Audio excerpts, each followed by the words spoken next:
All right, so question number one. What kind of questions here? These are questions. A lot of these are questions that I find on message boards or Reddit or Facebook, other things. I go, well, I think I could answer that question. So these are questions that I think are often asked, but I think they're worth looking at. What would you put in a parent resource packet or hub? It's a good question. And I have done various iterations of this. Depending on the kind of church you're in, depending on the kind of, I resource parents, but I do not have a resource center. Our church is not big enough for that. So I had, I think as a youth pastor, you have to be ready to resource parents. And that can be done in any number of ways. That resource packet or hub or whatever, maybe an email newsletter.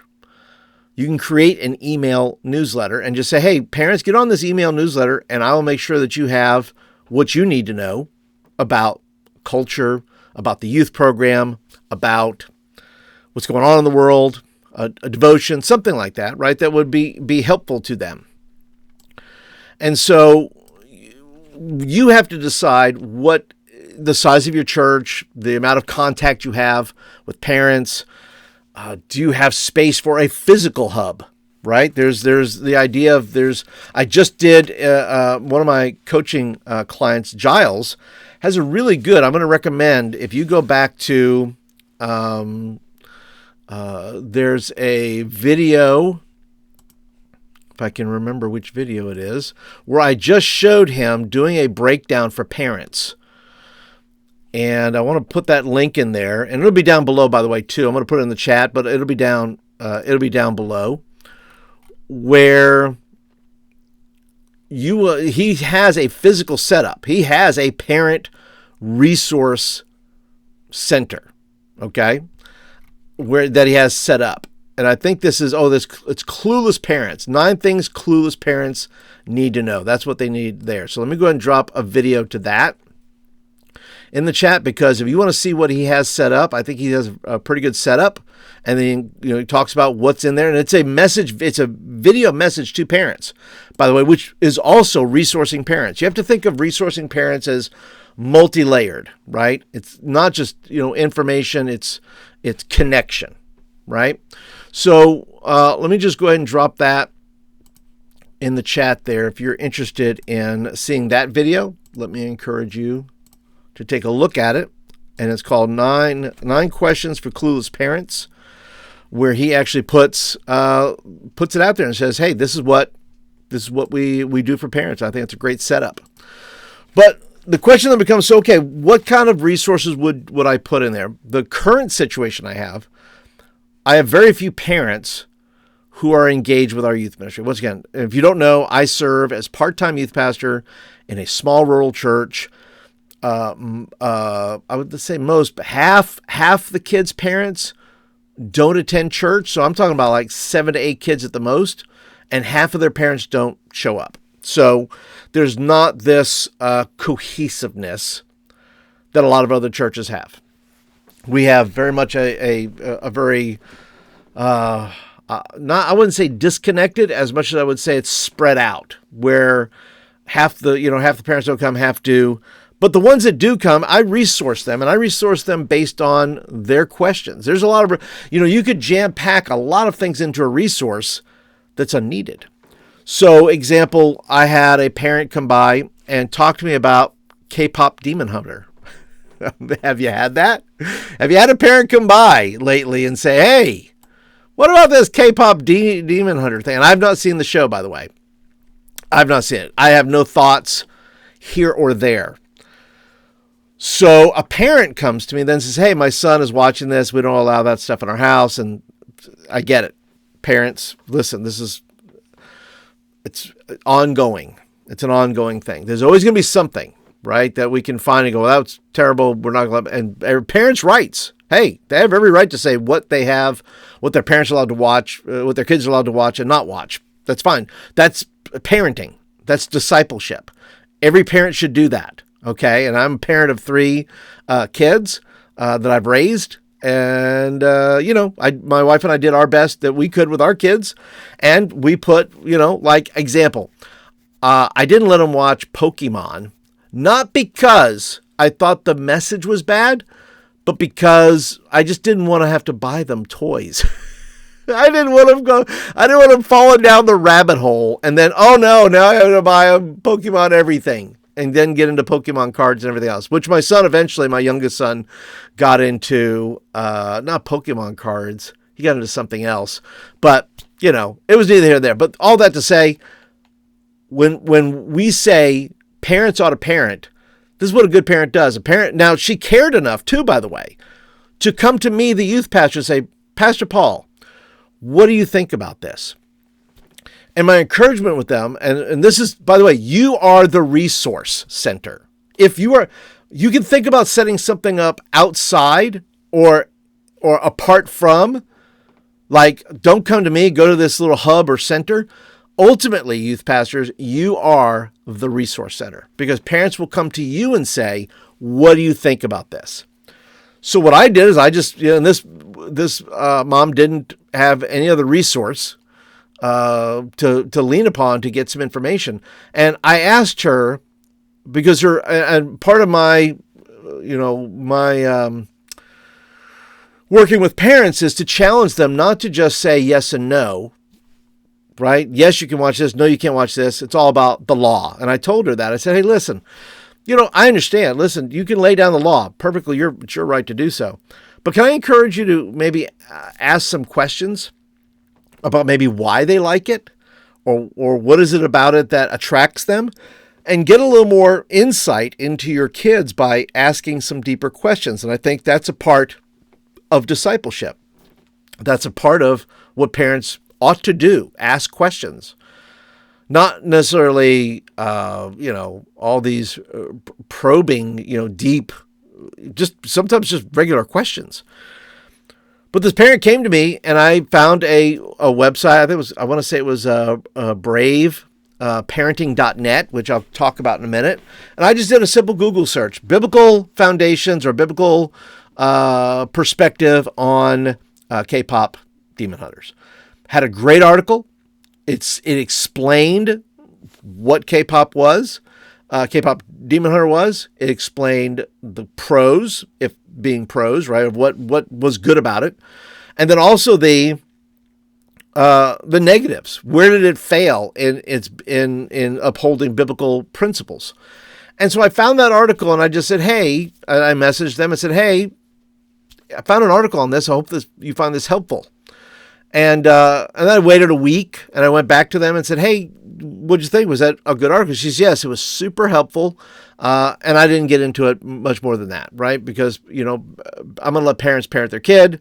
I will resource them. So that to say, and this is a longish answer because I have more things that I think should belong in that, but I think you have to set it up to say, look, you are the resource. You are the parent resource. As you build relationship with parents, you want to equip them to serve their students, to love their students, to disciple their students.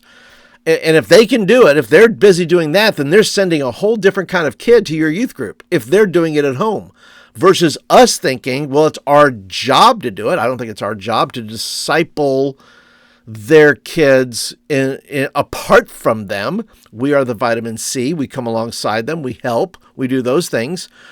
But we want to be able to, and there's some kids who have no Christian parents who are not, they're parenting their kids, but they're not discipling their kids. They're not training them scripturally, what to know about the Bible or answering deeper questions, those kind of things. So that being said, right?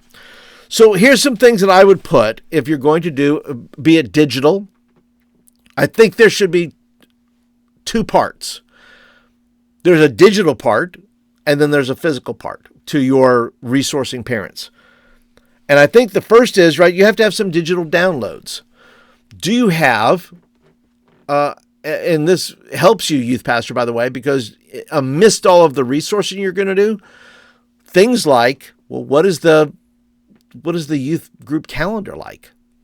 Right? What is that? What is, you get to put that in there. What are our times for service? What are our events coming up, those kind of things. That's part of resourcing parents. And I think you have to have digital downloads, right? And so maybe there's QR codes that you put places that, hey, parents, this quarter, now you can do it quarterly, you can do it monthly, maybe a little bit more than you want to upkeep. But let's say you did a quarterly and you put that QR code somewhere outside your youth room or somewhere where parents can see it, or you put it on social, or you, whatever it may be, and say, hey, here's some downloads for this quarter. And it could be articles or links to various resources, cultural things that are going on, whether that's K-pop Demon Hunter or whether it's something, something like that, right? You can also put scripture and devotions, right? You can find these. I'm sure they're on the internet somewhere, but you can also put a list of scriptures or devotions, right, about parenting. And we say, Paul, what if I'm not a parent? Well, then borrow from somebody else. Just say, hey, I'm going to download, I'm going to buy a book of a digital PDF of devotions for parents, and then pass that on, right? And get the author's permission and say, hey, I'd love to use this as a resource. Do you mind if I, give this to my parents with a link back to your website where they could buy the physical book, maybe something like that, right? Then you want to have links to newsletters. You can have links to newsletters so they can do their own homework, do their own outreach to find out what it is they're looking for. So I would recommend things like Brave, which is braveparenting.net, is a good site. There's also Access, which is a biblical teen parenting resource. It's access.org. There's also Common Sense Media, which is commonsensemedia.org. And I'll put all the links, by the way, all the links will be down, everything that I mentioned today, down in the doobly-doo down there, okay? And then you have Plugged In, which is a good resource. So you have 4 different resources, cultural resources, deals with movies, music, those kind of things. Make sure parents know what's out there. Now, you can choose something. Let's say if you do it quarterly, you can choose something from any of those sites and say, hey, this is hot right now. This new album from Taylor Swift. What does this mean? And you're just putting things out there. It's a resource, right, for parents to look up for themselves. Look for those things. I thought of these, once again, physical things. What about bookmarks? Why not make a youth group bookmark for your group there, and then put a QR code on the back to a newsletter that you're going to send out. But the bookmark has a great quote or a great scripture about parenting, right? And then, it could be something funny, it could be something serious, whatever you want to put on there, but it's a bookmark. And maybe you put out these quarterly bookmarks. Hey, parents, get your bookmark, because you get bookmarks for anything, right? You can use it for books, you can, whatever you want to slip it in there, those kind of things. Maybe you make a gift, maybe a physical book, your book of the year, your parenting book of the year, and comes with a bookmark that you put in there. And on the back, it's got a QR code to get to more information about your youth ministry. Okay? So the deal is this, too. I would do a survey before you put together a resource hub or a resource, digital or physical. What on a regular basis as a parent are you looking for? What kind of parent questions do you have about parenting your teenager?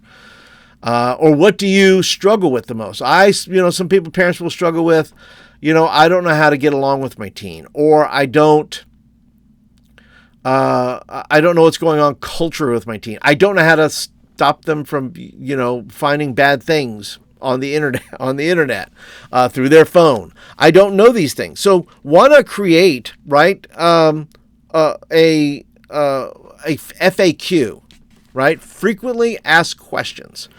Here's a lot of questions that parents ask, and you can link an article to that question, or you can link a Bible passage to that question.